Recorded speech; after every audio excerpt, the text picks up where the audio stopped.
आप कर रहे हैं शमशान घाट पे जी। दूसरा कंट्रोवर्सी आपका और डीएम साहब का क्या हुआ, वो सारी चीजें। तीसरा कि 11 को जैसे आप आह्वान कर रहे हैं कि लाखों लोग आइए आवेदन देने, उस दिन भी आपका आवेदन नहीं लेते हैं तो फिर क्या करेंगे? आवेदन नहीं लेंगे, उसके बाद हम डिसीजन लेंगे। अभी तो पहले हम बता नहीं सकते कि आगे का क्या करेंगे, लेकिन पहले तो हम देने आएंगे। अगर वो नहीं लेते हैं तो फिर अगला कदम हमारा जो होगा सो हम बता देंगे आप लोग को। और एक नहीं, उस सब में हम बताएंगे सर, 11 के बाद बताएंगे।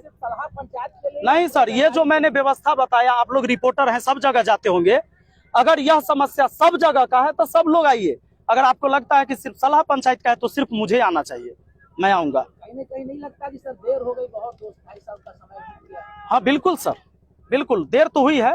डीएम साहब से हमारी पहली ही मुलाकात थी। अभी तक तो ब्लॉक के लेवल से सब काम हो जा रहा था, या बहुत सारा काम लटकता भी था, लेकिन बाबू भैया करना पड़ता था।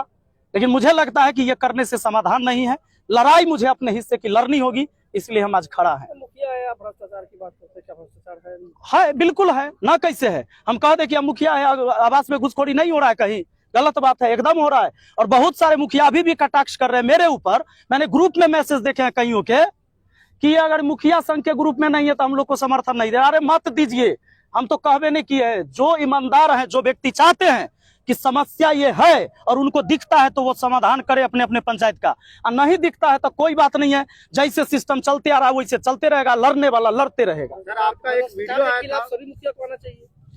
सर ये तो अपने दिल से सबको पूछना चाहिए, किसे नहीं आना चाहिए? मीडिया को नहीं आना चाहिए, एक आम आदमी को नहीं आना चाहिए, कि एक प्रतिनिधि को नहीं आना चाहिए? अपने दिल से पूछे तो लगेगा कि सेशन के दौरान कंट्रोवर्सी क्या हो गई? ये क्या है मतलब? जैसे आपके और डीएम साहब के डीएम साहब तो कुछ बोलिए ना रहता, कंट्रोवर्सी कहाँ है? डीएम साहब कुछ बोले तब हम जानेंगे कि कंट्रोवर्सी कि तुम तरह किए ये। हाँ, जैसे हम वहां गए तो जैसे ही अंदर गए तो वैसे ही पूछते हैं, जबकि आप जानते हैं कि एक पर्चा लिखा के जाता है डीएम ऑफिस में, जहां सर बैठे रहते हैं। तो एक पर्चा जाता है, उसमें लिखना होता है कि आप कौन है और किस लिए आए हैं, नाम लिखाता है, हमने लिख के दिया। जब अंदर गए तो वैसे ही कहते हैं कि तुम कौन है? तो हमने बताया कि भाई मैं मुखिया हूँ, विपिन कुमार राय, सलाह पंचायत का। हाँ तो क्या बात है? तो मैंने बताया कि सर हमको पंचायत सरकार भवन के निर्माण के बारे में बात करना है आपसे। तो वो कहते हैं अरे तुम मुखिया है कि तुम्हारी माँ मुखिया है? मैंने बोला कि मैं ही मुखिया हूँ। फिर कहते इसको हटाओ रे, इसको बाहर करो। उन्होंने पूरे बात करते समय मैंने उनको बोला कि सर हम एक आवेदन भी लेके आए हैं, अगर आप मेरी बात नहीं सुनना चाहते तो आवेदन ले लीजिए, किसी टाइम पढ़ लीजिएगा। फिर वो कहते हैं कि यार नहीं लेंगे आवेदन, इसको बाहर करो।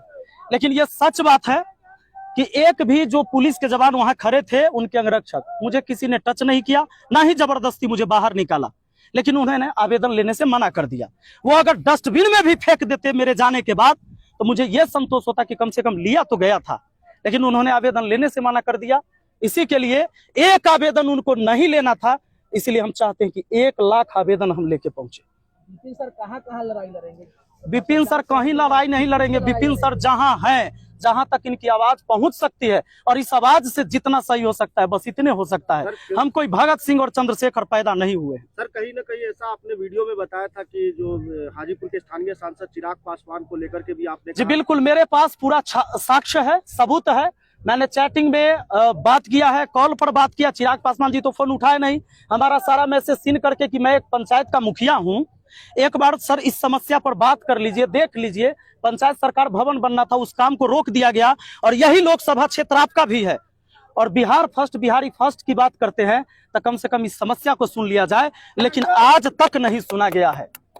क्या लगता है चिराग पासवान क्यों इस बात को इग्नोर कर रहे हैं? अब पता नहीं उनका क्या है, वो तो वही ओपिनियन दे पाएंगे कि क्यों हमारी बात को नहीं सुन रहे हैं, ये तो वही बताएंगे। सारा पासवान समाज के लोग ही वहाँ पे बसे हुए हैं। जहां जमीन अलॉट हुआ है उनको घर बनाने के लिए, उसमें वो खेती करते हैं, और जो जमीन नहीं मिला है उसमें वो जाकर झोपड़ी गाड़ दिए अभी, जबकि उनका पुश्तैनी जमीन अलग से है, घर बना हुआ है। जो मेन रोड है आपको सलाह चौक से महनार जाने वाली सड़क पे, और ये चौड़ की जमीन हड़पा गया है, और बस कुछ लोग के द्वारा, सभी पासवान नहीं, लगभग इसमें 8-10 ही घर के लोग हैं, बाकी सब चाहते कि ये विकास का काम हो।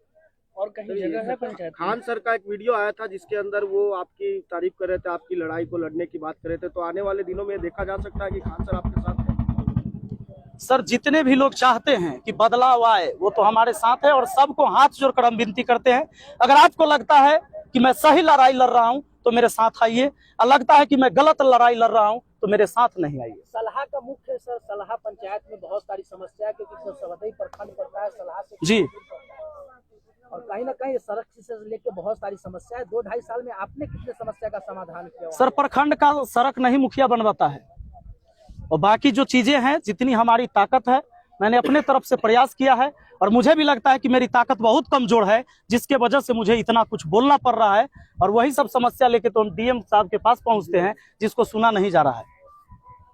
संपूर्ण भारतवर्ष में पहला प्रेस कॉन्फ्रेंस है आपका शमशान में, इसका मैसेज? इसका मैसेज यही है कि चाहे आप कितनों बड़का बन जाइए, किसी पद पर चल जाइए, अंत आपका यही है और इसके बाद कुछ नहीं है, परम सत्य है। इसलिए हम उन सबको ये संदेश देना चाह रहे हैं कि अगर आपको लगता है कि हम इस कुर्सी पर बैठल है तो हम किसी को कुचल कर निकल जाएंगे, एक दिन आपको यही आना है।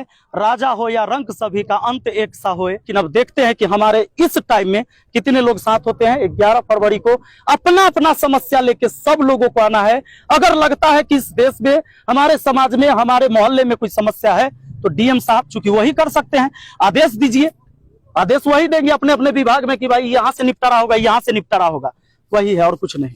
कहीं ना कहीं कहा जा रहा है कि राजनीतिक सपोर्ट भी मिल रहा है आपको। अब तो कहे के लिए कोई आदमी कुछ कहे, हमको क्या मतलब है उससे। सर एक सवाल था एक पत्रकार के द्वारा कि आप जब भी अपना कोई वीडियो बनाते हैं तो उसके अंदर पत्रकारों को भी आप हाशिए पे रखते हैं, उनके खिलाफ भी आप बातें रखते हैं। आप खाली बता दीजिए कि सब पत्रकार सही काम कर रहे हैं। आप देश का चौथा स्तंभ है, आपको नहीं लगता है कि इसमें भी दिमक लगा हुआ है? आप ही लोग बता दीजिए। तो आप लोग सर वीडियो बनाते उसमें नाम काहे नहीं डालते? जब पत्रकार का नाम लेते सारा हो जाता है, आप कुछ ऐसा नाम जिसको लगता है कि ये गलत काम। ये आप लोग को भी, कम से कम आप पत्रकार हैं, आप ही नाम ले लीजिए। आप लोग अपने लिए कब आवाज उठाइएगा? अगर देश को बदलना चाहते हैं, हम अपने हिस्से की लड़ाई लड़ रहे हैं, तो पत्रकार लोग अपने हिस्से की लड़ाई कब लड़ेंगे? आप ही बताइए कि 159वां 160वां रैंक कहला रहता है आप लोग का। आप कब अपने लिए आवाज उठाइएगा? अपने लिए भी तो न्याय मांगिए।